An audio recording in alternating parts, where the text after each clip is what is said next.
Hi, my name's Emily, and I was curious, how many of you have ever stepped on the scale and immediately felt your mood change based on the number you saw? Maybe your day started off fine, but that in that single moment, that number made you feel like you were either proud or disappointed.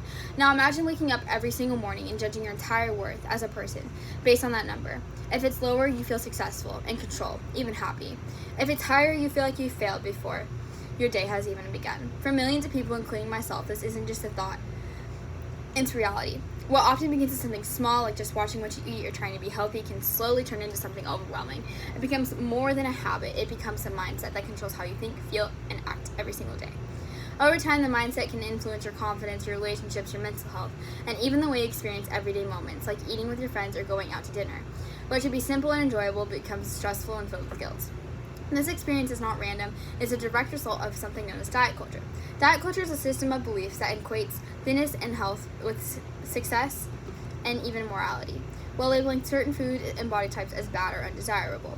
It teaches us that our bodies are projects constantly needing to be fixed, improved, or controlled. It tells us that smaller is always better, that discipline is measured by what we eat, and that our appearances can determine our value.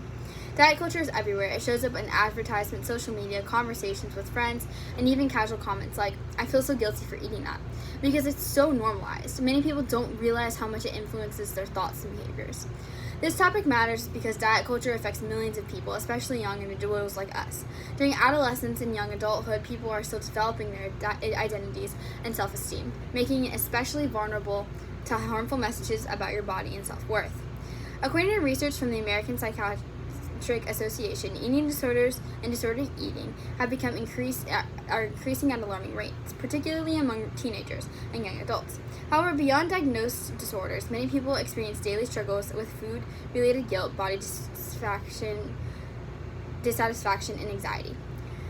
This means that even if someone does not have a clinical eating disorder, they still might be affected by diet culture in subtle but harmful ways. For example, constantly thinking about calories, avoiding certain food, or feeling guilty after eating are signs of disordered eating patterns influenced by diet culture.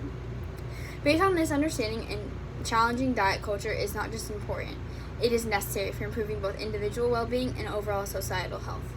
I'm qualified to speak about this topic because not only have I researched it, but because I have personally experienced it. I've struggled with disordered eating and seen firsthand how diet culture can take over your mindset in daily life.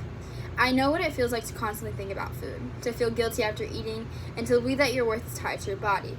These experiences have given me insight of how powerful and damaging these beliefs are. In addition to my personal experience, I've researched credible sources and studies that support harmful effects of diet culture, combining both personal and academic perspective, allowing me to present a more complete, meaningful understanding about this issue. Today I'm going to explain why diet culture is harmful and why we must actively work to challenge it. First, I'll explain how diet culture negatively impacts both mental and physical health. Second, I'll discuss how labeling food as good or bad creates an unhealthy relationship with eating. Finally, I'll explain what we can do to challenge and break free from diet culture. Now that we understand what diet culture is and why it matters, let's first look at the problem: how it harms both our minds and our bodies. Diet culture promotes an unrealistic body standard and ties self-worth to appearance, which damages mental health.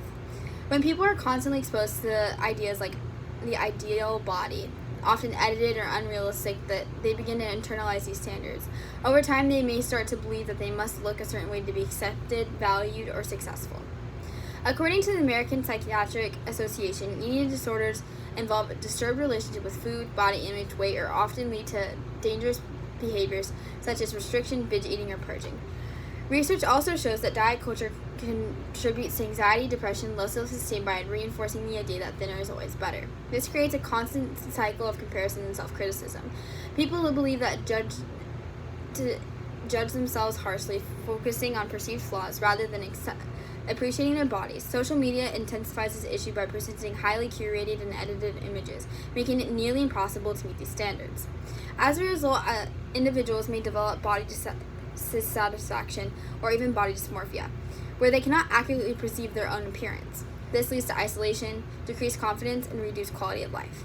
Diet culture also harms physical health by encouraging restrictive eating and unsustainable dieting behaviors. Many diets promoted by diet culture are not designed for long-term health. Instead, they are often focused on quick results such as rapid weight loss without considering the body's long-term needs. Research from health organizations shows that when people drastically restrict calories, their bodies respond by slowing their metabolism and conserving energy. This is a natural survival mechanism, but it can have negative long-term effects. This can lead to fatigue, weakened immune system function, and increased risk of illness. Over time, nutrient deficiencies may develop, affecting everything from energy levels to brain function. Additionally, restrictive dieting can cause hormonal imbalances and negatively impact bone health. For example, some individuals may experience irregular menstrual cycles due to lack of proper nutrition. Instead of improving health, diet culture often results in long-term physical damage and an increased developed and serious health conditions.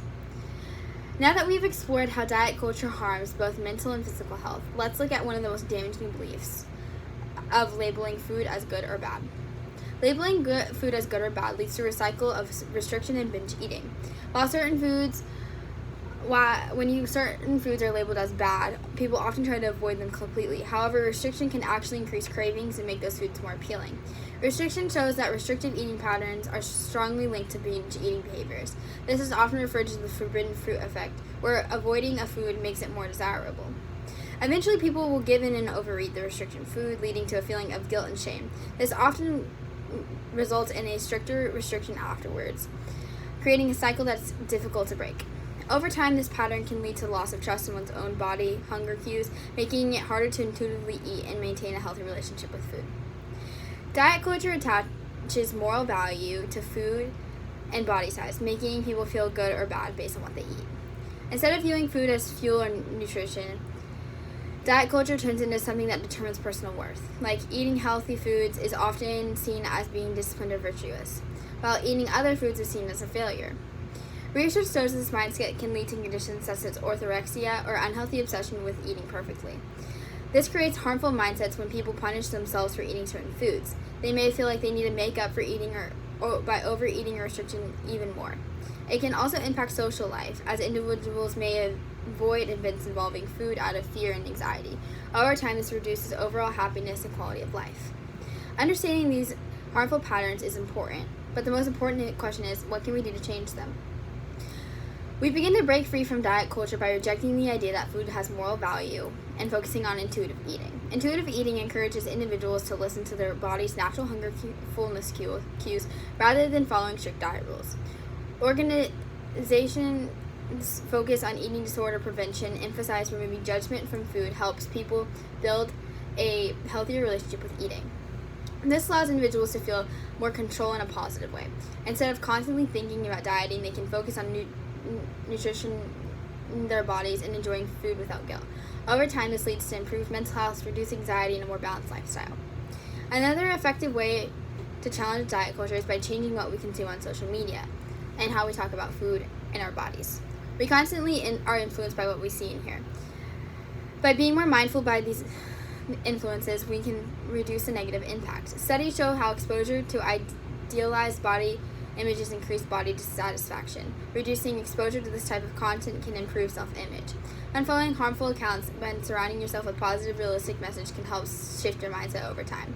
Additionally, avoiding negative conversations about weight and food, sometimes called fat talk, can create a more supportive and accepting environment. These small changes have powerful impact not only on individuals but also the culture as a whole. Now that we've discussed the problem and its causes and possible solutions, let's bring everything together. Diet culture is harmful and must be challenged in order to improve both our mental and physical well-being. Today, I explained how diet culture negatively impacts mental health by promoting unrealistic standards, by contributing to anxiety, depression, and eating disorders. I also discussed how it harms physical health through restrictive dieting and long-term damage. Then I explained how labeling food as good or bad creates unhealthy relationships with eating, leading to cycles of restriction, guilt, and obsession. Finally, I shared ways we can challenge diet culture, including rejecting diet mentality, practicing intuitive eating, and beginning to be mindful of media and conversations we engage in.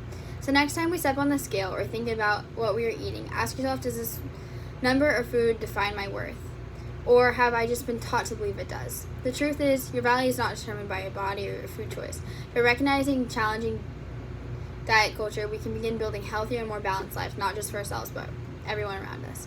And maybe instead of starting our day by judging ourselves, we can simply start living. Your value is not determined by your weight. Thank you.